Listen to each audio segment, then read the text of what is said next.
Radio, welcome to episode 71 of the Underseason Barbecue Show, where two grown men talk about food. That's it. We're almost going to have to rename it to just the Underseasoned Food Show because pizza's slowly taken over, bro. And tacos. Full head of steam into the 2026 festival season almost. And who's doing the intro? All right, let's have a look. G'day, I'm Boomer from Boomer's Barbecue. I run barbecue classes, cater, events, do pop-ups, got a whole range of rubs and sauces, and you're watching the Underseason Barbecue Show. I've got to get back to cooking, got a little bit of brisket on, might even have some leftovers. Looking at you, Sigh. What's leftover brisket? Never heard of it.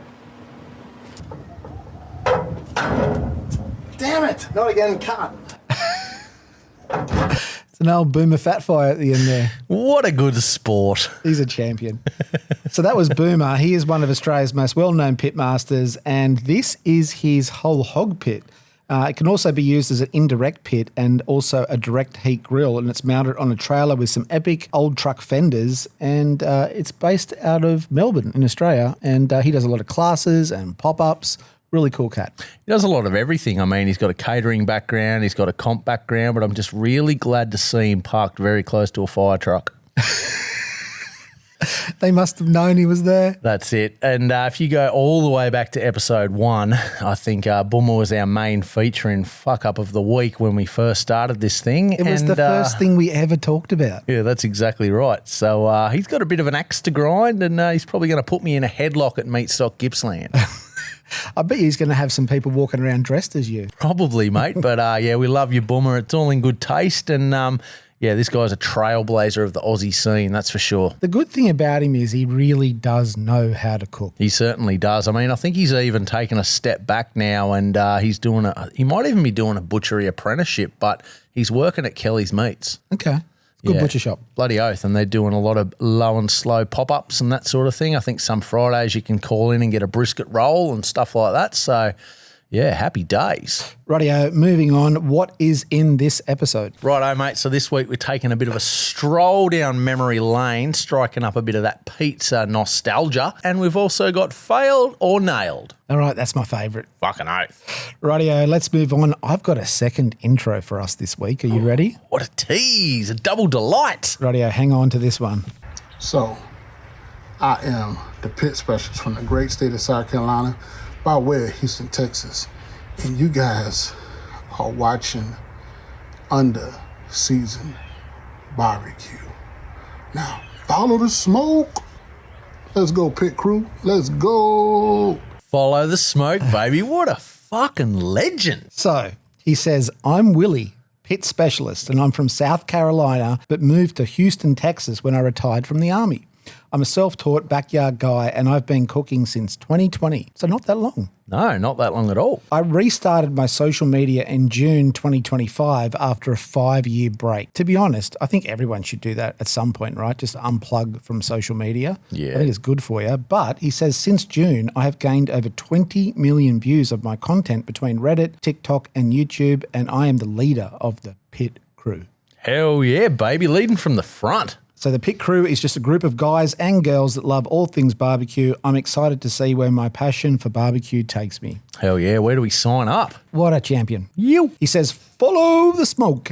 And you can follow him at The Pit Specialist on all of the major platforms. The Pit Specialist. There you go. Chuck a follow. Let's move on to our dishes of the week. And this one was sent to us by the Smoky Asado. And his name is Ed Brooks. And he says, I had a crack at the Interstellar Peached Iced Tea Pork Belly Bites, and they look sensational. I don't know about you, man, but whenever I see pork belly bites now, I just think of John Bates and Interstellar. I think I've said this on the show before, and I'm going to say it again. Pork belly bites or pork belly burnt ends were receiving a terrible rap at the time. And then along comes John Bates, and he goes, nah, I can make this cool. And not only can I make it cool, but I'm going to make myself one of the best Texas barbecue joints there is, and I'm going to win a Michelin star. And no one has said shit since then. That's it, and I really hope he brings that noise to Meat Stock Sydney. Yes, he's coming to Meat Stock Sydney. So the pork belly was seasoned and smoked for 4 hours at 130 degrees Celsius. And then it was cooled, trimmed, and refrigerated. And then the following day was smoked again using whiskey wood and basted with a peached iced tea and hot honey reduction. Yum. And we also can't leave black cactus out of the pork belly conversation either. Yeah, they're getting really creative. A different pork belly burnt end flavour each month. Yeah, yes. So he said that he'd been gifted some Christmas spiced hot honey and knew it would be perfect for a sticky, zingy, seasonal twist on pork belly bites. What do you reckon? It's like made to taste a bit like Christmas pudding. Does that say jalapenos? Jalapenos. What's a jalapeno? That's the name of the company, I reckon. Well, it's pretty cool. Jalapeno Christmas hot honey into the flavour profile. Oh, yeah, and then the old dirty old Lipton iced tea there. This is the tea base. Yeah, so he says the result was a sticky, smoky, tender bite with just the right balance of hotness, sweet and smoke. Honestly, some of the best bites I've ever produced on the barbecue. I reckon we're going to have to give these a crack on the menu soon. Normally when I've seen these, they seem to be a lot more saucier, but I actually kind of prefer it like that. Yeah, that's it. You don't want to take away from the pork too much because that's the whole point of barbecue is to complement the protein, not take away from it. But that is my perfect amount of char. Yeah, that's it. You do like a bit of sticky char when it comes to these, don't you? So this guy doesn't muck around. I also went poking on his Instagram, and this guy has been flying under the radar because he's been cooking some sensational dishes, and that would be your favourite style of deep dish sort of pizza. Yeah, there's a bit of a grandma slice going on there. And yeah, one of my favourite pizza, I guess, memories from back in the day was when Pizza Hut brought out the Bigfoot. Remember that? Oh, yeah. The meter-long pizza. I just remember it was cut tavern style in the squares, and I just remember, like, my old man, fucking tight ass, it was his turn to cook every Friday. He used to bring home 2 pizzas between 5 of us, so he had 3 grown boys, mum and dad, and there was never enough. Then the Bigfoot came out. He'd bring one of them home. It was a metre long, and we had leftovers. I never knew there was leftover pizza. Bigfoot pizza by Pizza Hut, and this is just an elevated version of it. Yeah, it is very elevated. So for some inspirational barbecue, follow the Smoky Asado on Instagram. Is that beef cheek that looks like it's been pastrami'd? Yeah, but how well sliced is it? Like, I mean, beef cheeks are normally used for their pulling texture, but the fact that you've cooked that so well that you can still slice it that thin, you've nailed that. And is that like a garlic and herb sort of butter that he's got on that steak? It's almost a confit steak, isn't it? Looks sensational. I'm so into it. All right, go and follow him, the Smoky Asado on Instagram. You! All right, moving on. This one was posted by No Pattern. And talking about pizza, this is a homemade pepperoni cheese Detroit-style pizza with peppers. Yep, this is same thing, bro. Okay, I knew you would like this. It uses both Muenster and sharp cheddar cheese. And then he said once it was actually out of the oven, he then added red pesto, dry herbs, and some freshly grated cotija cheese. Good, doesn't it? Looks absolutely amazing. So Yes. if you could see what we can see right now, the walls of sort of crispy, cheesy edges on this pizza are so high, they're going to need Jon Snow to protect it. Yes, such a beautiful square halo, nice and caramelised there on the cheesy edge, and I would smash that. So to clarify here, he says that the peppers were pan-fried before adding them to the pizza to ensure that they weren't raw or soggy after the bake. So good. This is the base. If people can't see what we're looking at here, how would you describe it? Basically pizza base honeycomb. Yeah, that's a perfect analogy. It's almost like, I guess it's a focaccia style base, and the bubbles have formed and stayed intact, and it's just beautifully crispy, but you can just tell it's still fluffy in the middle. So he says he used a high hydration, no knead focaccia dough. So it is a focaccia, you got that right. Low maintenance, I like it. So to get the base, you need to proof the dough in the pan and then bake it with no toppings at 482 degrees Fahrenheit, it's very precise, for about 6 minutes until it sets and rises. You need to double cook this. Yeah, right. So after that, you need to let it cool completely, and he calls it a blank canvas pizza crust.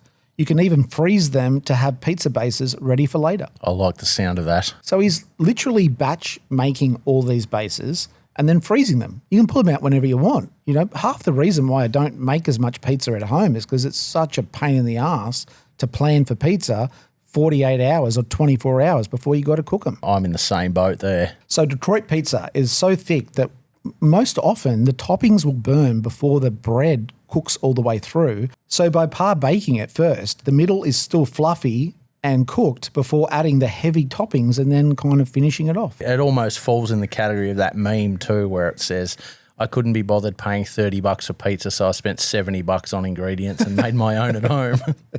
So to get that cheesy edge, you spread the cheese all the way right to the edge of the metal edges of the pan. You got to literally pile it up against the sides. As the pizza bakes, the fat from the cheese, it renders down and drips down through the little edges there, and then essentially deep fries. Yes, please. So my guess is he's using Lloyd's pan, but that's how you get that sort of deep fried crustiness to the edge of the pizza. It's the fat from the cheese. He's baked some pies in his time, I think. All right, that is absolutely sensational, and I have a challenge for you. Oh, here we go. So seeing as that looks so easy and you can pre-do the bases, I think it's I'm going to call you out and see if you can't make something like this in the studio. Yes, sweet. Sounds good. I've also seen the way they do it now with the mini pizzas where they get the square muffin tins and you basically just put a little bit of dough in there. Same deal. You sort of blind bake your focaccia, then you load it up with the toppings, and it's basically just a pizza finger muffin. It looks unreal. That sounds great. Sounds and you reckon sick. you could get the Traeger hot enough to finish it in there?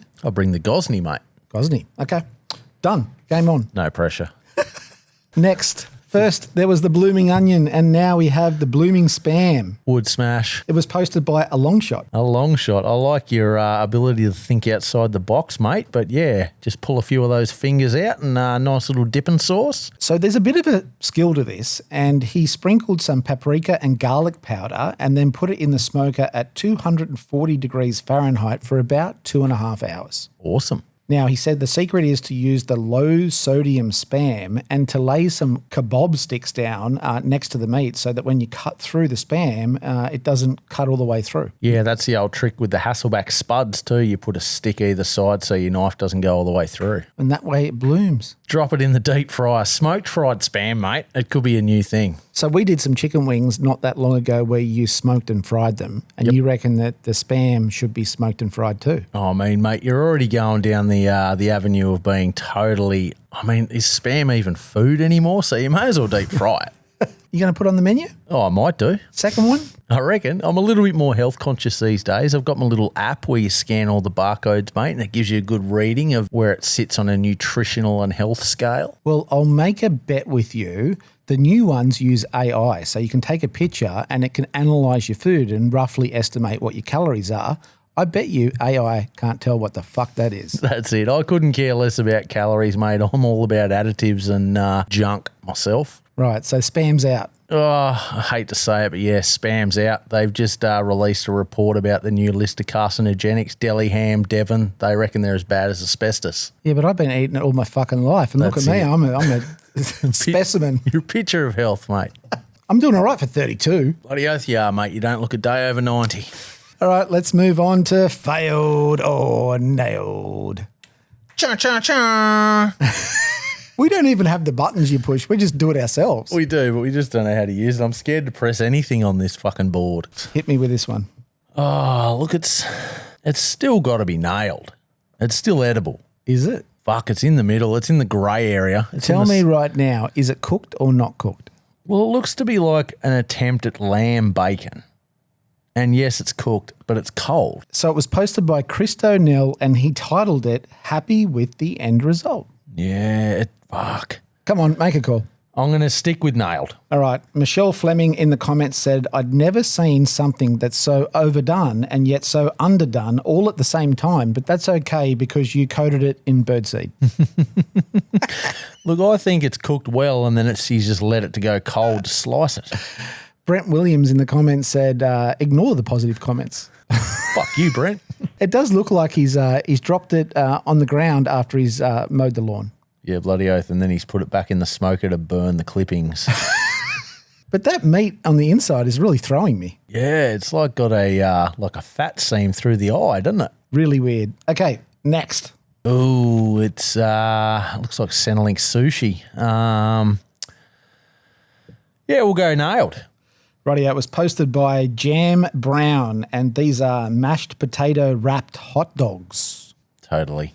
So he says, my wife had leftover Panda Express, which is like American Chinese, and all I had was instant mashed potatoes and a Costco hot dog. Turned out better than I expected. I actually think he's done a smashing job here. He has. I mean, he's definitely got some culinary skills about him to take the old Deb instant mash and a hot dog and create that. Well, there's a certain level of finesse here, that's for sure, and it has to be appreciated. He's done a great job to get the outside of that sort of Deb fake mashed potato crispy, and he's using some sort of sriracha / Kewpie / mayonnaise there on top. Have you ever used Deb as a fried fish coating? No, but I love Deb. Yeah, same. It's a bit of a guilty pleasure, but yeah. If you don't... Hang on, I won't eat Spam, but I'll eat fucking Deb. Exactly.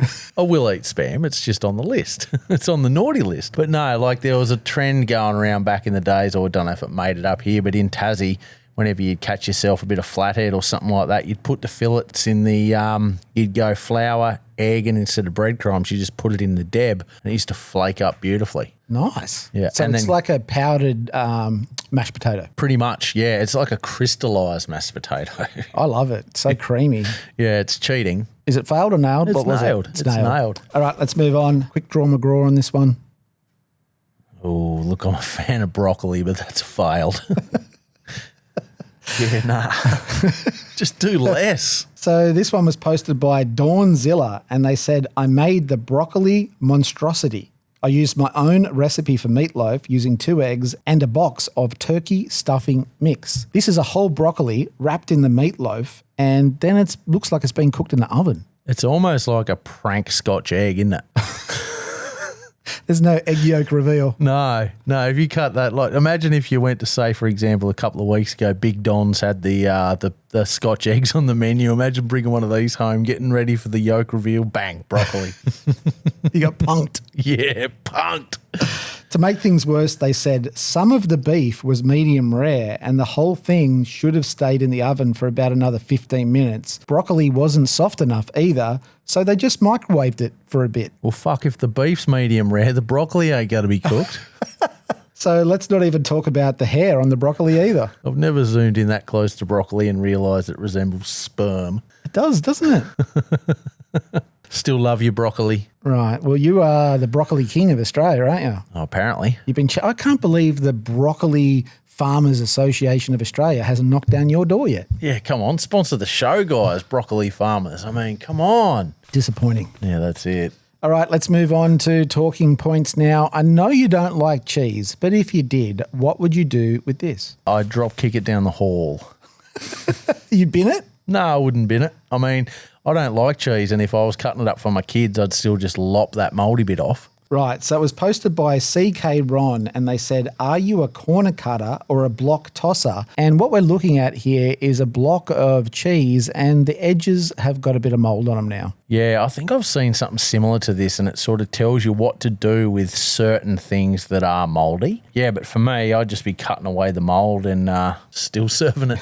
So in the comments, universally, everyone said just cut it off, carry on. A few of the comments said, yeah, but maybe the mould might run deeper and you just can't see it, and they should bin it. But someone also said too, which kind of resonated with me, that even if you do cut it off and then you use it, you've still got it in the back of your mind, so it kind of makes eating it not as pleasurable anymore. It could almost be like one of those hoof cutting videos too, you know, them where they fucking take the horseshoe off and they There's find more. Yeah, like the ones where the cows step on the nail and it starts off, they start cutting it away and he's pulling the nail out, then he finds the abscess and that sort of thing, then the pus comes out, and it's like, this cheese could be like one of those hoof videos. You don't know what you're getting yourself in for. But you can't stop watching them. No, well, the funny thing is with some of those videos is I know I'm getting suckered in. I know I'm adding to their algorithm by watching some stupid shit like that, but I can't help myself. Yeah, that's it. Some of them don't even have anything bad. They just get to the end and they're like, oh yeah, no, it's hooves were just long. It was just this annual trim. It's just like, where's the fucking pus?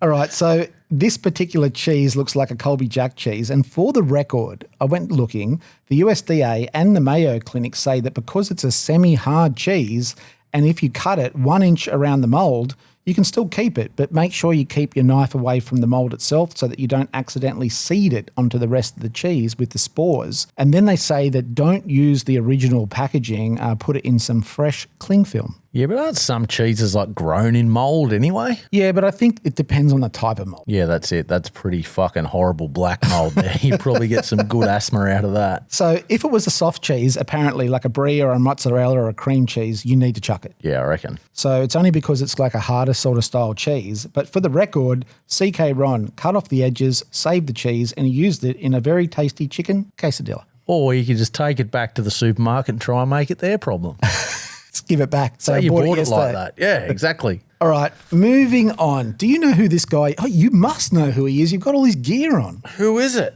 Who is it? I think his name is No, it's Kyle. Kyle's fried chicken and barbecue, baby. Right, now this is Kyle up on our screen, and Kyle is a pitmaster from Canada, and being a pitmaster is fucking hard work. That's it. You don't need anything else to make your day harder because being a pitmaster, you're up against it anyway. So this is a bit of an artist impression of very hard-working Kyle here, but to be a pitmaster, you're dealing with handling chunks of wood, fire, smoke, meat juices, you're trimming meat, you're loading smokers, you're unloading smokers, you're wrapping meat, and that's before you even get to service. Yeah, that's it. That's before you have to deal with those legendary things we call customers. Now, there's only one thing harder than being a pitmaster. What's that? It's being a pitmaster in the snow. I thought you were going to say being a pitmaster's wife. That'd be hard too. Shout out to the wives. So Kyle is a pitmaster in London, Ontario, in Canada, and for the last month or so, it has been bucketing down with snow. Bloody oath it has. Which is very normal. So this photo was sent to us by Jason Stram, and he also works at Kyle's, and he said, here is Kyle trying to melt the snow around the wood pile. What are we looking at? So he's got a pretty hectic LPG flamethrower there. He's trying to melt the snow to get to the wood stack to put in the also snow-covered smoker. You can't just put a gazebo over that. It looks like they had a good 4 foot of snow overnight, and it's completely covered the smoker and all of the wood that he had. And it's hard-packed snow too. Like you'd almost need to just, I guess, try and risk having the smoker running through the storm so it stays hot enough that the snow doesn't set on it. You want to sit out there and keep feeding that thing with wood? I want to be at home. Yeah, you're right. That's why this has happened. So it didn't stop there. Over the next month or so, Kyle himself has sent us in a ton of videos of what he's been dealing with trying to run a barbecue restaurant in Canada during the winter. That'll buff out though. If you get that firebox nice and hot, if you can get to your wood, that'll be gone in a couple of hours, but then it'll probably snow again. Yeah, but it's just the fact that you've probably got to get to work 2 hours before you normally would just to get the 2 fire days. going. Yeah, just to get the fire going, just to get the heat in the pit, and then to melt all that before you put your meat in. Well, you've got to hit the doors with the flamethrower so you can open them first. So he said it's been a real slog getting through January. That whole month really hurts us. We usually have to close down for a week or maybe even 2. It always gets harder before it gets better. Yeah, right. Meanwhile, we're sitting here in the balmy old 30 degrees Celsius in January. It's really weird when you have your first winter around Christmas overseas. It's a surreal feeling because this time of year is just hot days for us. But yeah, no, you can have that. Sorry, bro. So you've got girls. Have you watched Frozen yet?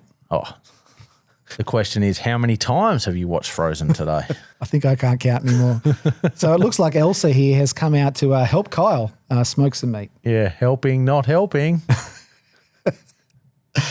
All right, but even considering the struggles, this is the platter that he put together that was submitted for the Dark Side of the Grill's Canada's top 20 list, and that's a sensational platter of barbecue. Fan-bloody-tastic. That makes it worth it. We've been repping this guy, and on and off we've been repping and talking about Kyle, and we just have so much belief in the guy because of the quality of barbecue that he's putting out. Bloody oath. And he's just such a trooper too by the sounds of it. So he says this isn't just a platter. It's frozen fingers, relighting fires, fighting snow, hauling frozen logs that never want to catch, pushing through exhaustion and showing up anyway every single time, and this is the end result. I think we need to change the narrative of the demographic stories. Remember how like asking about free range meat and that sort of thing, like, oh, this steak on my plate, how was it raised? It's like, tell me about the shit the pitmaster had to go through to get this on my table. Yeah. Look, I can't say it was worth it for him, but it was definitely worth it for the customer. Bloody oath it was. And Mel, I hope you tipped.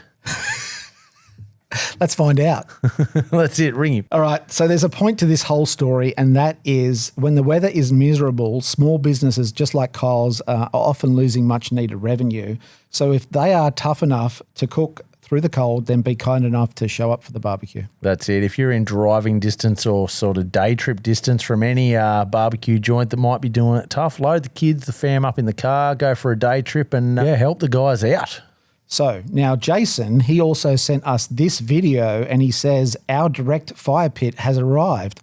It looks like a pretty cool like live fire whole hog pit from Bogline Smokers. It's fantastic. Yeah, it looks awesome. This Bogline smoker here, it got me thinking that Kyle, he's got quite a few pits, right? He's got that big dual pit. I think he's got a single offset, and now he's got this big whole hog looking cooker from Bogline. But do you know what he doesn't have? Sunshine in January. A fucking roof. Mate, a roof would collapse under some of that snow. Well, maybe if you build it strong enough. But Kyle, seriously, you've got enough barbecues now, mate. It's time to invest in a roof. You can put all this snow behind you. Fair call. I like the way that the AI put the whole hog into the offset smoker like that. Yeah, and put the fat fire in the bottom too, away from the fire pit. All right, let's move on to products and you're repping Kyle's gear. If you get an opportunity, go out and visit Kyle in London, Ontario, in Canada, the best barbecue that you will get in Canada. Hell yeah. All right, moving on to products here. Now, this is a product that has been on the shelf in Australia since my grandmother can remember. It's Super Fry blended edible animal fat, and it's a solidified oil which was basically beef tallow with other animal fats, and it was known in the old days as drippings, and I think you ate it with bread. Yeah, bloody oath. I remember when I first moved to West Yorkshire and some of them were like, oh, let's treat you to some West Yorkshire cuisine. And one of them was mucky fat sandwiches. I was like, okay, what's that? And they're like, well, at the end of every week, after you've done a heap of grilling and cooking everything in fat, you scoop out all the super fry from the bottom of the grill and you put it on buttered bread. And I was like, I'll pass. And people ate that? People loved it. Like, that was how they cleaned their grills on a Sunday. Probably during the war, but, you know, the planes aren't flying overhead anymore, guys. Come on. Well, this solidified oil is no longer cool. Well, it is, because I noticed a rebrand the other day. You did, and you forwarded it to me. So the old Super Fry, not so cool anymore. The new Super Fry is 100% Australian beef tallow. Just by changing those few words, I reckon the sales are going to shoot up. So it is just now beef tallow. It doesn't have the rest of the animals with it. It is 100% pure beef, strictly beef tallow. That's it. That's it. And this is what I do all my deep frying in, because it's just heaps better for you than the seed oils. Correct. But it's not quite as great as it sounds. To make it shelf stable, it's been refined, bleached, and then deodorized. It strips away the natural vitamins, and now it's got a very neutral flavour, which kind of explains why it's white. Yeah, but also too, that's why it's good for deep frying, because sometimes you don't want to take that flavour on. But how's my thumbnail there, mate? It's nice and long. You need to go to one of those nail places, mate. Yeah, mate, I'll take the girls in for a bit of nail art and I'll get a manicure. So look, long story short, make your own beef tallow, but if you get stuck, this is not a bad alternative. Yeah, that's it. I think this is $4.50 for a block. So, yeah, I mean, I love it because I've always got a pot full of it in the fridge for when I want to do some deep frying. We do a lot of fish and chips and that sort of thing because that's no longer affordable to go out and eat. So, always helps when you've got a client that drops off fresh fillets of jewfish. So, yeah, I like it. So tell me, with this particular version of beef tallow, it's shelf stable, but if you make it at home, how long does it last? I'm not sure. It's never stuck around that long enough for me. Like whenever I cook a brisket, I sort of put all the fat trimmings to the side in a foil tin and make my own smoked tallow, and that doesn't last long at all. Like whenever I cook a fried egg, it's got the tallow. Whenever I bake anything like the, baked potatoes, any roasting that gets done, like I don't use much in the way of oils anymore. Yeah, I just always got some sort of tallow in my fridge. Well, if you know at home how long a homemade sort of a home-produced tallow lasts, let us know, because I have no idea whether it lasts 2 days or 2 weeks. And can you freeze it? Yeah, that's a good question. No idea. Let us know in the comments. You. Okay, next.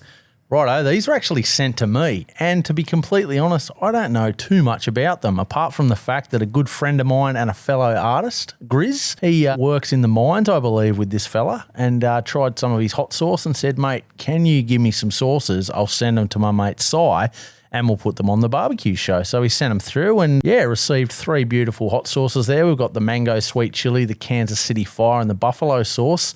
That's about all I know because Nord doesn't have much in the way of social media. There's no website. I think it's just a guy that loves making hot sauce on the side, and I'm going to rip into one. Right. Well, they also have a jalapeno, lime, and tequila sauce, which he didn't send to you, so I'd love to get my hands on that one. But I went digging for a website, a Facebook page, an Instagram, and nothing. I found a few stockists, but I don't think this guy really wants to get too busy. Ooh, he should. That buffalo, mate, that's got a good flavour to it. Winner? Yeah, bro. Try that. It's good. It is hot, but it is very good. Kansas City Fire.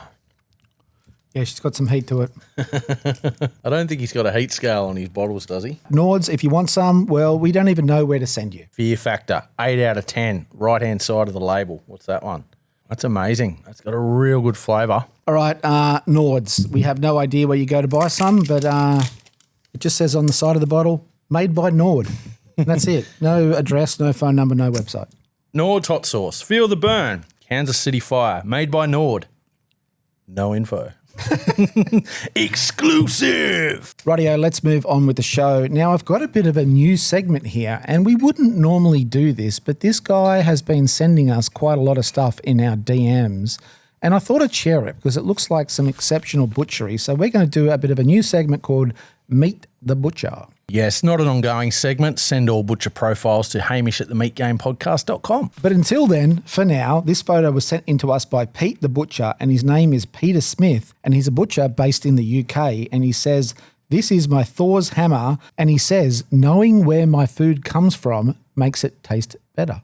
I believe in that. I believe in that. I think it's important that you kind of have some sort of supply chain with your meat to kind of know what quality you're buying. And I think we're very lucky in Australia that a lot of our beef is processed, really well. It's heavily regulated. But then you got the added sort of like benefit of being able to go to the butcher and then probably through the butcher find out where that meat came from as well. Yeah, exactly. It definitely helps that we're a giant island and we're massive and we can sort of trace where everything comes from and not be influenced by overseas meat. Quick bit of trivia for you. Who has more cattle, Australia or Texas? Australia. By double. Yeah, we learned a few facts the other day. We jumped on the Grab 'em by the Brisket barbecue podcast. Jay and I did a bit of a live YouTube shindig with them, and while they were sort of talking about how much they didn't know about Australia, I did some research, and Australia is about the same size landmass as the lower 48, which is all the American states except for Alaska and Hawaii. Once you include them, they've got more mass. But there are about 28 million Australians and there are 31 million Texans. Right. Okay. That's crazy. Crazy, isn't it? Right. Well, you know what? The UK farmers give no fucks about Texas or Australia, and this is some sensational looking UK beef. Fantastic. Look at that beautiful yellow fat on that beef there. Yeah, and we don't see a lot of that in Australia at butcher shops at the moment because obviously the beef is generally grain-fed to the finish and you don't get that yellow beef anymore, but I'm a big fan of grass-fed beef. Big time. So he says, I've been a butcher for over 20 years. I love the job and I'm also an on-call fireman supporting the local community. On ya, Pete. He says, I just wanted to show you the passion that I have for meat and barbecuing, and I wanted to say thank you for your time as well as the top people that you are. Oh, thanks, mate. He buttered us up. He did. And these are some boneless chicken breasts stuffed with a pork and stuffing sausage and then wrapped in dry cured streaky bacon. Nice. Good combo. Yeah, real good. I'm glad they're using streaky because quite often the British, they love using that big eye bacon, the shoulder bacon. Yeah, I'm not really a fan of that anymore. I used to be. No, I'm all about that streaky. All right, and this is Peter Smith, and he says, knowing where my food comes from makes it taste even better. And I agree 100% with that sentiment, mate. And congratulations for not only being a great butcher and a firefighter, but being fucking proud of what you do. That's exactly right. Like, it doesn't cost you anything to rock up to work and be enthusiastic and take some pride in your work. That's it. If you're not going to do it with passion, then why do it? Yeah, do something else. All right, well done. Congratulations. It's our first and, did you say last, Meet the Butcher segment? Probably. Rightio, it is Rate My Barbecue, and it is the foremost online expert for rating barbecue from a place in Australia that often gets left off the map. Yes, you've done it a few times just to grind my gears. But yeah, there's no one more, I guess, decorated with a red microphone judging barbecue on a YouTube show than me. Yeah, you've done a lot. Done a few. So this one was sent to us by Daps, and he says it's some shots of our Christmas platter. Everything was made in-house and pretty much all cooked on the offset smoker. He says if you're ever down the south coast of Blighty, there's always a spot at the table or by the grill for you guys, and we'll show you how we do it properly here in the UK. Believe this was a Christmas spread, yeah? Yeah, so it features peached tea, brined and smoked buttered turkey breast, maple bacon cured tomahawk, Christmas ale braised ox cheek, beef cheek smoked for 4 hours and then braised, bone marrow that's Christmas spiced, and their signature pork sausage with Christmas stuffing fatty is wrapped in a smoked streaky bacon lattice. It's also got pigs in blankets, aka cocktail sausages, also wrapped in streaky bacon, smoked and then dropped into a Yorkshire pudding batter. All the things. Now, it doesn't end there either. That's a sprout and cranberry slaw.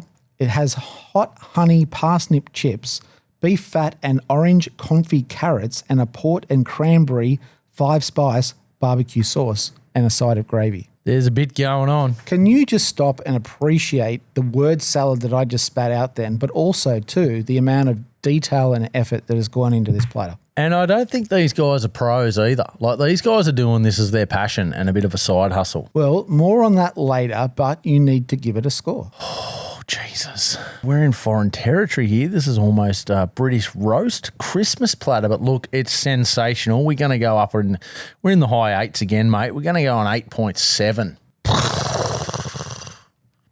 Now, I really did want to get out all of the details of this dish because I feel like visually maybe they could have done a bit of a better job. But in terms of the execution and the attention to detail and the creativity, it is quite crazy. Yeah, it's super cool, man. All right. They say everything we do is cooked over wood made here by us from scratch. And we obviously do a lot of our own butchery too.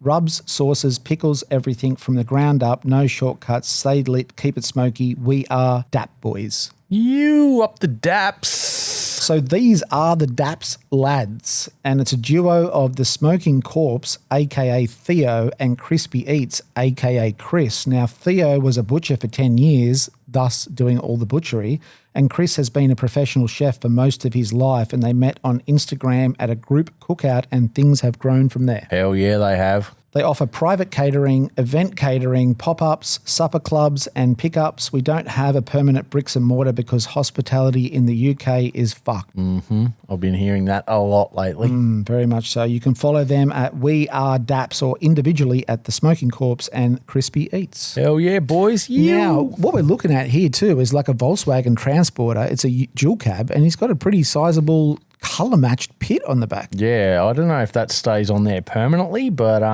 yeah, sick setup. I want to say it's on a skid and they can just pick it up and take it off. Yeah. But I think it is colour-matched to the truck. Yeah, bloody oath. Looks cool, hey? Fuck yeah. All right, let's move on to a bit of art by Sigh. Now, last year at Meatstock Toowoomba was a fucking disaster. Fucking oath it was. What happened? This thing called Alfred, this big tropical cyclone, came and spoiled the party. We never got to run. We had to make the decision early to cancel the event due to the impending doom that the cyclone was going to bring. In this year's limited edition Toowoomba Meatstock artwork, I've shown our sun pork pig kicking the shit out of Alfred. Go on, get out of here, mate. You're not blowing the party this year. So full steam ahead at Toowoomba this year, mate. We're going to really send it. By we, I mean you, because I won't be in attendance to that one, I'm afraid. But what is going on there? sorry, mate. I've just, The kids have pulled me into rank. What, they've said that you can't go? No, they just need me. No, look, I've made the decision not to head up to this one. It's still the Easter school holidays and I've got a few things on with the family, but I'll be raring to go the week after at Gippsland. Rightio. Well, we're going to have to bring in a stunt Sigh, or maybe an AI Sigh. Sigh. AI. S-A-I.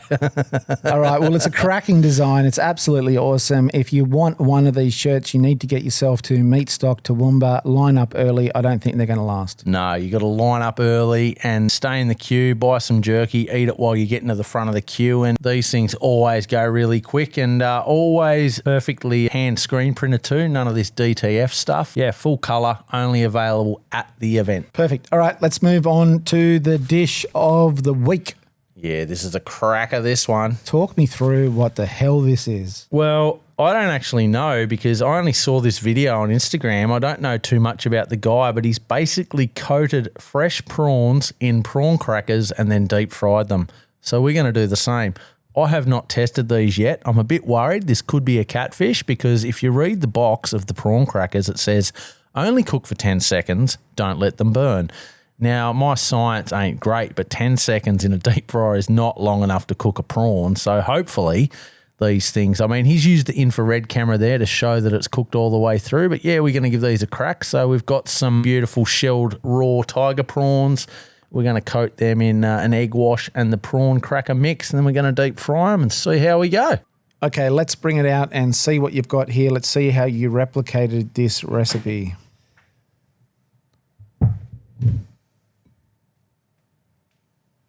Oh, you did good.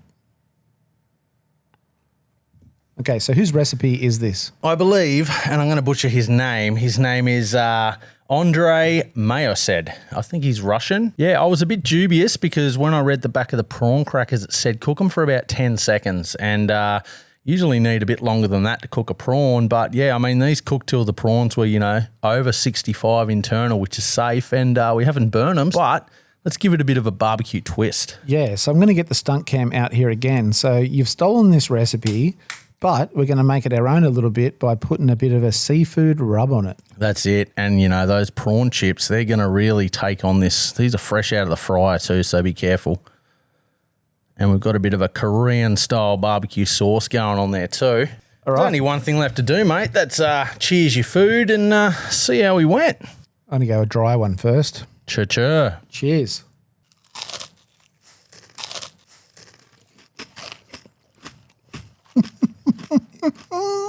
Wow. Wow. I love the idea of putting that rub on it. But it's all prawn all the time. I'm going to go naked. I'm going to give these a 10 out of 10. Did you like them with or without the sauce? I prefer without. I reckon there's enough going on because I just think with good seafood. You're right. Yeah. With good seafood, you don't need to do much. But when I saw the recipe, I was just like, of course. How have I not seen this before? Like prawn cracker coated prawns. It reminds me of soft shell crab. Yeah. When you deep fry it. I can feel my cholesterol going up though. This is a sound. You don't need that sauce. No. They're perfect. It's so shrimpy. Firecracker prawns. Rightio. You've done well there. Something different. And I'm going to eat all them. Fucking oath you are. You know what to top them off? On a bit of a bao bun. Okay. Which has since learned means bun bun. Bun bun. Because bao means bun. We got pulled up in the comments for that, didn't we? That's it. But bun bun sounds heaps cuter than just bun. All right, let's move on to our fuck up of the week. Now, a couple of weeks ago, you made pickled eggs. And the fuck up's on you because you didn't know that the official Pickled Egg Appreciation Society actually exists. No. I mean, I don't appreciate eggs, pickled eggs this much to join a group. I mean, I guess niche food lovers groups like Dim Sims for Life and the Banh Mi Appreciation Society. But yeah, the Pickled Egg Appreciation Society apparently exists. So it says, for everyone in the world who really appreciates the unique delights that only a pickled egg can offer. 158,000 members. I can smell this group. In both ways too. Yeah, from the pickling and the farts as they walk around. That's it. All right, so a few things on the group caught my eye. This one was by Matthew Stickler, and these are homemade pickled red beet eggs with deviled eggs and soft pretzels for the Super Bowl. You didn't fuck with colours. You can play with colours. Yeah, that's it. I smoked mine. They went a bit brown, but yeah, purple eggs. Come on, let's go. And Sean Metzger here, he posted this one and he says, last batch of pickling is pickled. Little Smokies, mustard Little Smokies, Bloody Mary pickled eggs and mustard pickled eggs. You can pickle more than just eggs. I like the sound of the Bloody Mary one. I don't know if I'd eat pickled wieners though. Although I probably would. You get those hot dogs in the jar. I don't know. I reckon they'd be cool. I mean, it's just, I guess, giving the shelf life a bit of longevity. All right. Well, we didn't know this group existed. Did you become a member? No, I didn't. But this should evolve into a new segment called Will It Pickle? Yeah. Okay. Well, you've pickled Elmo. Where did Elmo go? It's still up there? Yeah, Elmo's up behind Nord's hot sauce there. Pickle me Elmo. It's got a bit longer to go, though. Yeah, he does. It's still a bit gritty. All right. Well, I feel like you need to play with some of these little wieners. Good choice of words, bro. All right, let's move on. One more before we go today. And while we're on the topic of eggs, this one was posted by Ashley Kenzora. Let's watch it and you can talk me through it. Yeah, so this is a very large egg. She's obviously pulled out of the coop, still got the crap on it. And as she's cracked it, what's going on? There's only whites come out. There's no yolk so far. There's the yolk, but a whole nother egg in the shell has come out of the egg as well. And now she's going to pull that one out. She needs to fucking heat that pan though, bro. Come on, what's going on? Been cooking eggs long?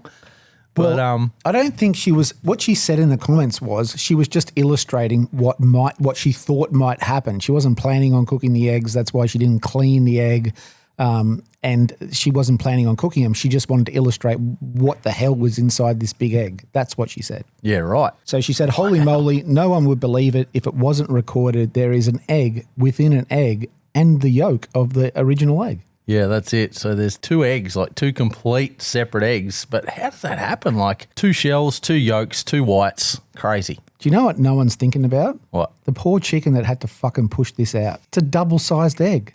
That's it. Jesus. Laid up in bed for a week. Well, they don't have to do much else. Eat, drink, lay eggs. All right, so this is kind of like one of those Russian dolls, you know, where you take them out and there's another egg inside. It's like an eggception. It's the pass the parcel of breakfast.